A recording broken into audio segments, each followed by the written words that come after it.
মহান রব যেন আমাদের ভাইদেরকে রহমের চাদর আবৃত রাখে।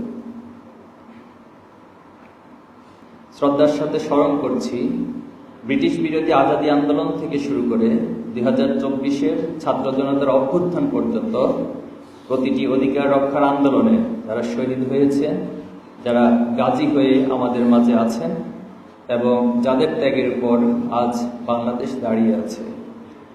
বিশেষভাবে স্মরণ করছি ছাত্র শিবিরের প্রথম কেন্দ্রীয় সভাপতি শহীদ মীর কাশেম আলী, দ্বিতীয় কেন্দ্রীয় সভাপতি শহীদ মোহাম্মদ কামারুজ্জামান, ইসলামী আন্দোলনের সকল শহীদ সিপাহ সালারদেরকে, যাদেরকে মিথ্যা ও সাজানো মামলায় অন্যায়ভাবে শহীদ করা হয়েছে।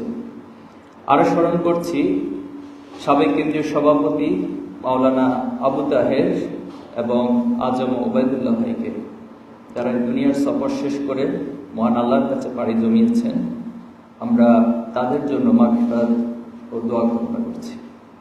স্মরণ করছি ছাত্র শিবিরের শত শত শহীদ ভাইকে, যারা দিন প্রতিষ্ঠার স্বপ্নবুকে ধারণ করে তাদের জীবনকে আল্লাহর রাস্তায় বিলিয়ে দিয়েছেন। ওয়ালিউল্লাহ আল মুকাদ্দাস সহ ছাত্র শিবিরের 7 জন গুম হওয়া ভাইদের জন্য দোয়া করছি।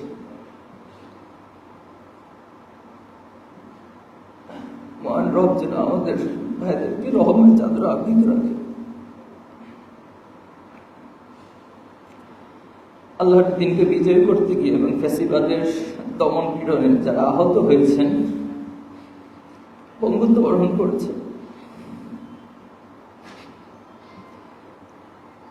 আল্লাহর নিকট তাদের সুস্থতার এবং কোরবানির কবুলিয়তের কামনা করছি।